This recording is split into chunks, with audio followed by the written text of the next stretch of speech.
जय हिंद। आज हम लोग देखेंगे कि प्रथम विश्व युद्ध के बाद पेरिस शांति समझौता होता है, क्षतिपूर्ति की समस्या आती है, लोकार्नो संधि होता है, फ्रांस की सुरक्षा की खोज। अब हम लोग देखते हैं कि महान आर्थिक संकट। क्या देखेंगे? तो महान आर्थिक संकट देखेंगे। पहले तो देखिए, कोई भी युद्ध होता है तो उसमें क्षति केवल एक की नहीं होती है, उसमें जो उसमें सम्मिलित हैं और जो उसमें नहीं सम्मिलित हैं, किसी न किसी रूप से उस युद्ध की भुक्तभोगी सभी लोग होते हैं। वो युद्ध की समस्या सबको भुगतनी पड़ती है। जैसे कि यह युद्ध तो केवल यूरोप में हुआ था, अफ्रीका में लड़ा गया था, एशिया में लड़ा गया था, मगर विश्व के सभी देश इससे भुगत रहे थे, इस महान आर्थिक संकट को जो प्रथम विश्व युद्ध के बाद उपस्थित हुआ था, इसे सभी देश भुगत रहे थे। तो आइए हम लोग इसे देखते हैं। प्रथम विश्व युद्ध के बाद क्षतिपूर्ति और ऋण की समस्याओं ने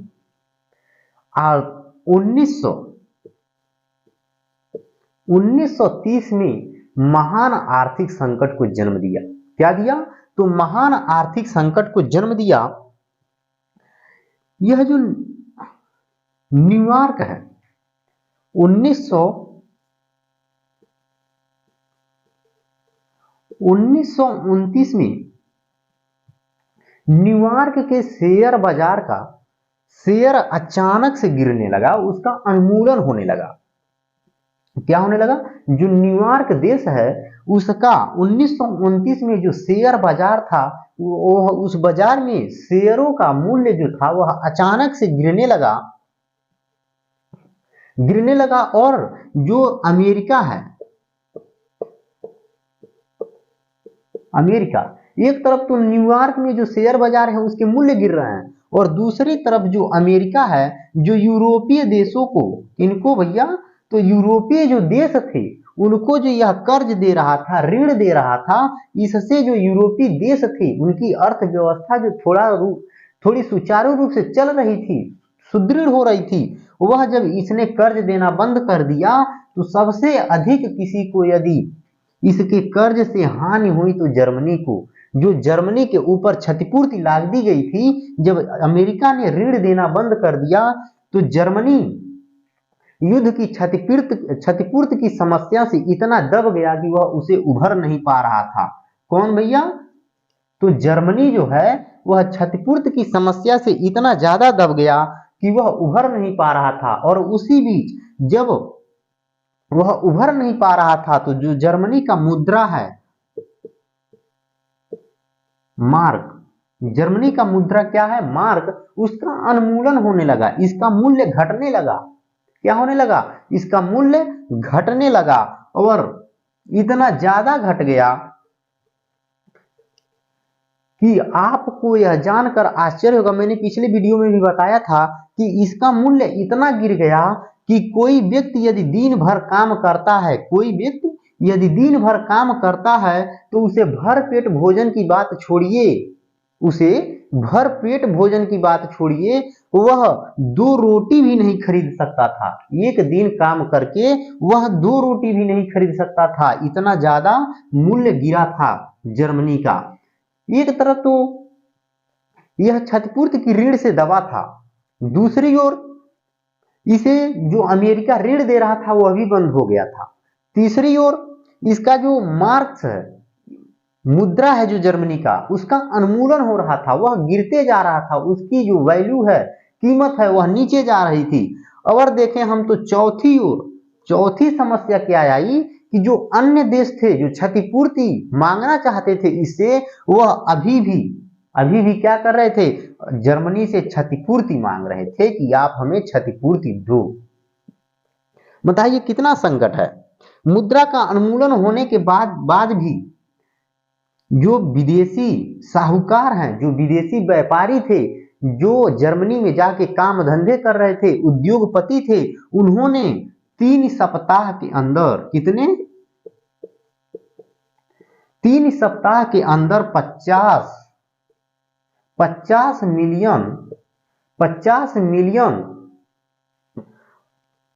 मिलियन पाउंड की सोना का निवेश निकाल लिया वहां से, जर्मनी से जो उनका धन था उसमें से इन लोगों ने, जो विदेशी साहूकार थे, सेठ थे, व्यापारी थे, उन्होंने 3 सप्ताह के अंदर 50 मिलियन पाउंड की सोना जर्मनी से निकाल ली। जर्मनी से निकालने के बाद क्या हुआ, उसकी दशा आप लोग सोच सकते हैं कितनी दयनीय रही होगी। लेकिन इसके बाद भी यह सब होने के बाद भी जो अन्य देश थे वह फिर भी जर्मनी से क्षतिपूर्ति मांग रहे थे। तब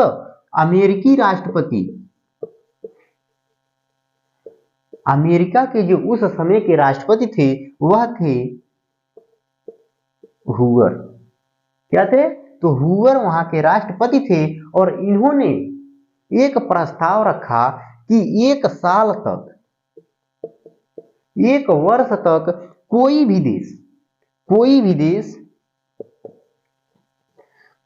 देश युद्ध से संबंधित, जो प्रथम विश्व युद्ध हुआ था उससे संबंधित किसी भी प्रकार का कोई भी राशि किसी भी देश को नहीं देगा। किसने कहा? तो अमेरिकन राष्ट्रपति हुअर ने कहा, और इस प्रस्ताव को हम लोग हुअर विलंब काल के नाम से जानते हैं। किस नाम से जानते हैं? तो हुअर विलंब काल के नाम से इसे जानते हैं। इस प्रस्ताव के बाद, यह जो प्रस्ताव था जो हुअर ने रखा था, अमेरिका के राष्ट्रपति थे, इस प्रस्ताव के बाद जो राइख बैंक है उसने उस प्रस्ताव के बाद भी 10 करोड़ मार्क का विनिमय किया। क्या किया? तो 10 करोड़ मार्क्स का विनिमय किया और जर्मनी को थोड़ा सुदृढ़ होने का मौका दिया। अन्य देशों को उन्होंने भुगताना जो था वह देते रहे 10 करोड़ तक। 10 करोड़ यह प्रस्ताव आने के बाद भी अब हम लोग देखते हैं कि 13 जुलाई को जो यह राइख बैंक है, कौन? यह जो राइख बैंक है उसने जर्मनी से कहा कि अब मैं आपका सहयोग किसी भी प्रकार से नहीं कर पाऊंगा। तो जर्मनी का जो बैंक था, जर्मनी का क्या था? एक बैंक था जो जर्मनी के सब ज्वाइंट बैंकों में से सबसे बड़ा बैंक था। वह बैंक डार्म स्टैंड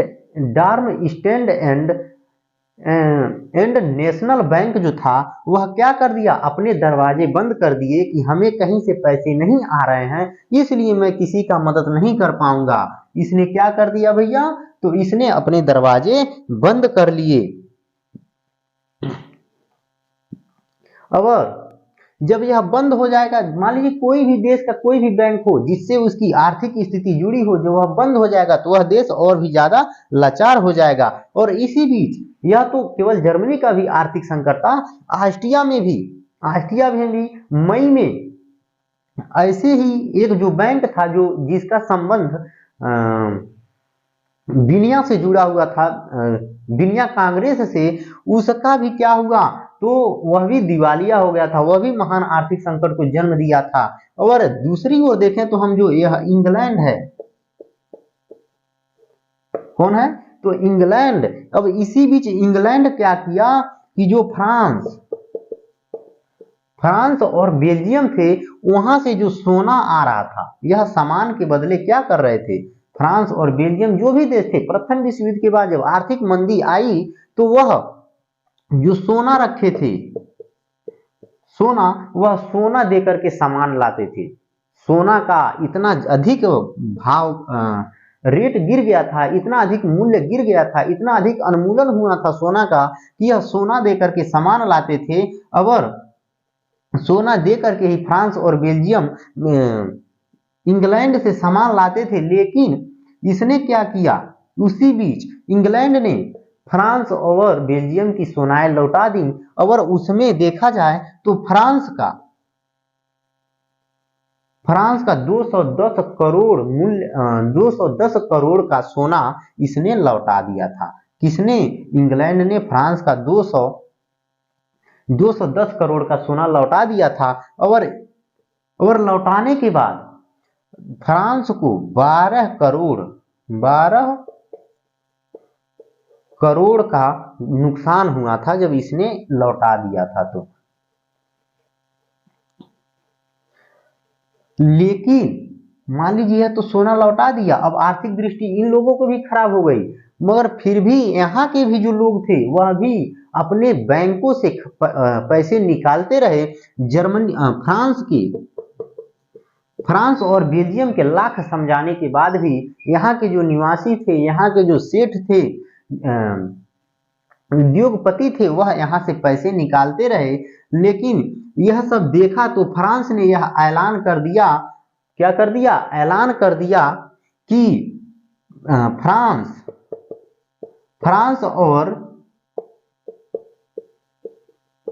बेल्जियम ने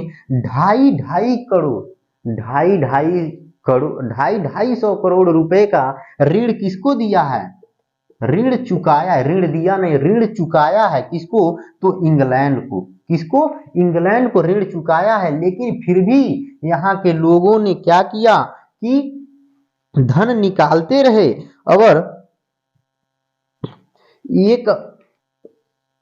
और 4 सप्ताह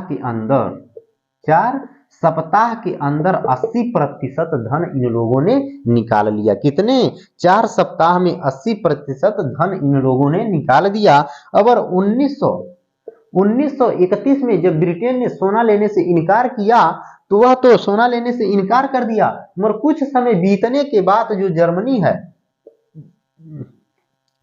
है वह 9 जनवरी, कब, तो 9 जनवरी 1932 को उसने क्षतिपूर्ति की ऋण देने से भी उसने भी इनकार कर दिया। और इनकार करने के बाद 1934 तक कोई भी देश ऐसा नहीं था जो प्रथम विश्व युद्ध से संबंधित किसी प्रकार का ऋण किसी को देना चाहता हो और ना ही दिया।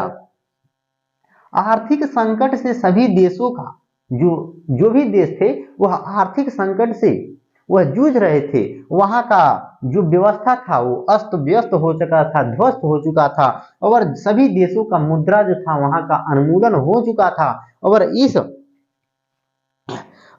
इस समस्या से बचने के लिए, किससे, यह जो मुद्रा उन्मूलन हो रहा था, आर्थिक महान मंदी आई थी, इससे बचने के लिए 6 जून 1932 को, कब, तो 6 जून 1932 को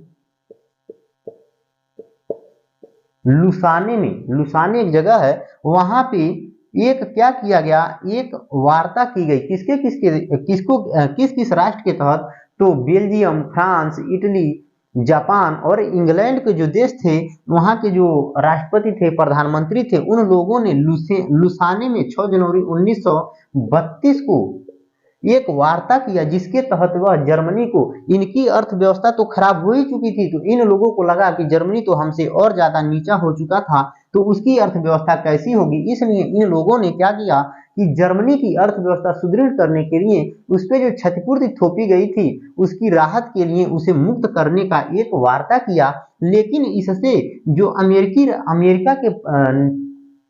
अमेरिका का राष्ट्र था, संयुक्त राज्य अमेरिका, वह इससे क्या हुआ, असहमत हुआ। और वह असहमत हुआ, उसकी तो बात ही छोड़िए, और उसके बाद जो अन्य देश थे वह भविष्य में किसी भी प्रकार का ऋण या क्षतिपूर्ति किसी भी देश को दिए ही नहीं। क्या किए, किसी भी देश को युद्ध से संबंधित किसी प्रकार का ऋण नहीं दिए। और महान आर्थिक संकट से बचने के लिए एक और प्रयास किया गया लंदन में। कहां, तो लंदन में एक और प्रयास किया गया। यहां पर विश्व आर्थिक सम्मेलन बुलाया गया। क्या किया गया, विश्व आर्थिक सम्मेलन बुलाया गया, जिसमें 64 देशों ने भाग लिया था। कितने, तो जिसमें 64 देशों ने भाग लिया था। मगर इसका असफल रहने का मुख्य कारण यही था कि आर्थिक राष्ट्रवाद। क्या था, मुख्य कारण यही था कि आर्थिक राष्ट्रवाद और आर्थिक राष्ट्र इसके उद्भव का भी कारण होता है और आर्थिक राष्ट्रवाद ही इसके निवारण का भी कारण है। तो आर्थिक राष्ट्रवाद से यह क्या हो गया, समाप्त हो गया। लेकिन आर्थिक राष्ट्रवाद के कारण ही जो जितने भी देश थे जहां आर्थिक मंदी आई थी विश्व में, वह सभी लोग क्या करने लगे कि अपने अपने देश में अधिक से अधिक निर्यात करने लगे, निर्यात करने लगे, माने अपने देश से अधिक सामानों को बाहर बेचने लगे और आयात कम करने लगे। क्या करने लगे, आयात कम करने लगे। जब दूसरे जगह से खरीदेंगे नहीं तो आपका पैसा दूसरे जगह नहीं जाएगा और अपना सामान दूसरे जगह बेचेंगे तो वहां से पैसा आपके पास आएगा। इस तरह से 1933 तक आर्थिक मंदी धीरे धीरे समाप्त होने लगी और 1933 में जब अमेरिका के जो राष्ट्रपति हैं वह क्या नाम है उनका, जो द्वितीय विश्व युद्ध में थे वहां के राष्ट्रपति थे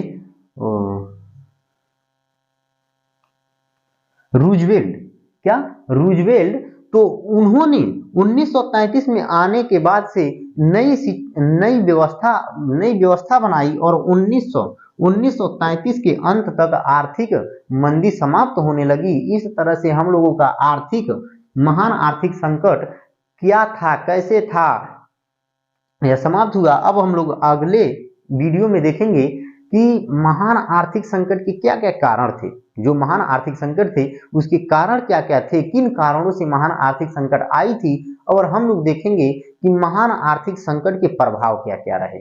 तब तक के लिए जय हिंद,